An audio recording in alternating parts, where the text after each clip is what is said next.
Muy buenas tardes. Soy Octavio Parra Velasco, estudiante de la Prepa Pilares en la Ciudad de México. Hoy realizamos nuestro proyecto 4 de nuestro módulo A403. Se trata de una entrevista. El tema, la corrupción en el deporte. Tenemos como invitado en llamada telefónica al ingeniero Luis Antonio Flores. Él fue presidente de la Federación Estudiantil Universitaria. Buenas tardes, ingeniero. ¿Cómo se encuentra? Hola Octavio, ¿qué tal? ¿Estamos bien? Soy Luis Antonio Flores, ingeniero petrolero. Buenas tardes. Me da mucho gusto, ingeniero. Bueno, cuando en México se habla de deporte, más allá de las medallas, copas mundiales que se han ganado con mucho esfuerzo, se nos viene también a la mente el tema de la corrupción.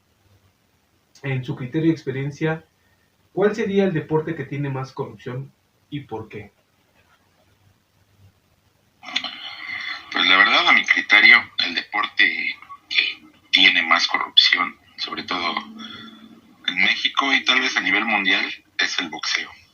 Ya que digo, desde el lugar en donde se hacen, que son Las Vegas, la capital de la apuesta, siento que en ese deporte es donde se lleva más a cabo la corrupción. Y en ciertos momentos, algunos campeones como Julio César Chávez habla también de los nexos que tienen con personas de poder y que no precisamente es poder político. Entonces, para mí la verdad es de que ese es el deporte en el cual hay más corrupción. Digo, tal vez después del fútbol, no lo sé. Bueno, para que exista la corrupción, debe de haber dos partes, la que ofrece y la que recibe el dinero. Desgraciadamente en nuestro país no basta con ser un buen deportista. Y para poder llegar a la élite profesional, los deportistas deben de pasar por entrenamientos constantes, malos días, pruebas muy duras, y una de ellas es el dinero. Díganos, ¿qué es lo que lleva al deportista a ser parte de esta práctica tan corrupta? Pues la principal razón que lleva al deportista para ser partícipe en esta práctica de corrupción, pues es el querer sobresalir. Hay que ser sinceros, ningún deportista puede sobresalir simplemente por el talento aquí en México. Y digo, a tal grado tenemos la situación que hay en la CONADE, ¿no? Desvíos de recursos. Entonces, creo que muchos de los deportistas que quieran sobresalir, de cierta manera se tienen que prestar este tipo de cosas. Es lo malo, pero es muy cierto. Bueno, el deportista llega a la élite, se consagra en una justa deportiva, llega a la administración de una federación, como lo mencionamos ahorita, la CONADE. ¿Qué sucede después? ¿Se les hace costumbre desviar o pedir dinero?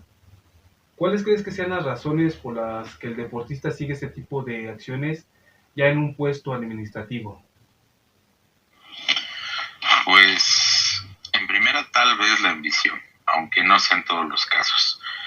Es cierto que llega a la élite del deporte, pero una cosa es la cultura del deporte y otra cosa es la ética moral, ¿no? La ética personal. Además de que tal vez si llegó metido en ese ambiente de corrupción, porque es lo que acabamos de mencionar, de cierta manera la gran mayoría se tienen que involucrar en ese ambiente para llegar a ciertas posiciones.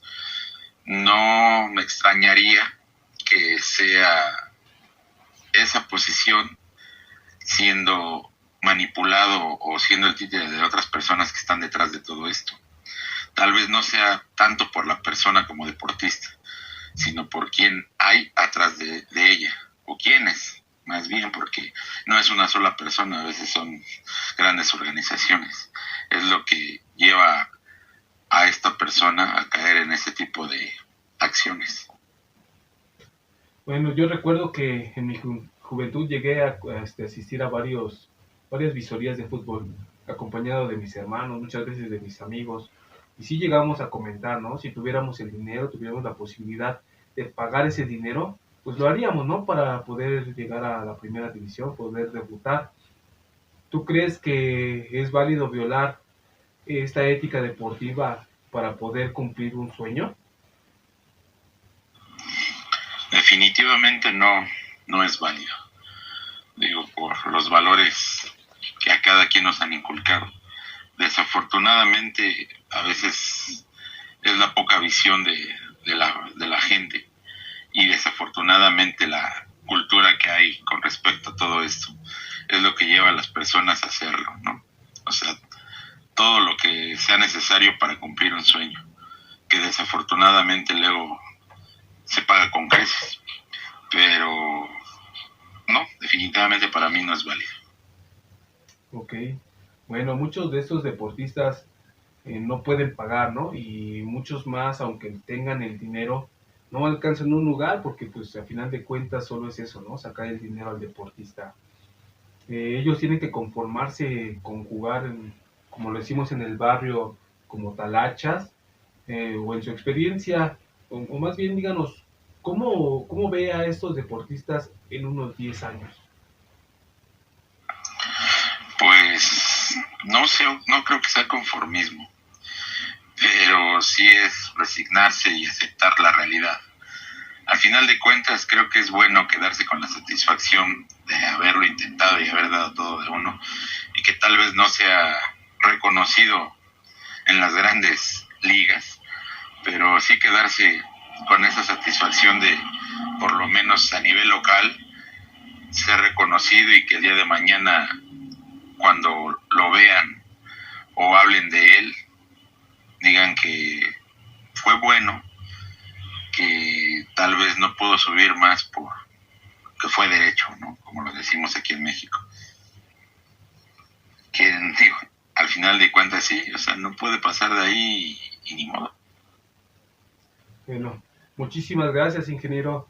Le agradecemos de antemano. Esperemos que podamos contar con usted un poquito más adelante para poder seguir con este proyecto. Esto fue todo. Yo soy Octavio Parra, estudiante de la Prepa Pilares. Muchísimas gracias.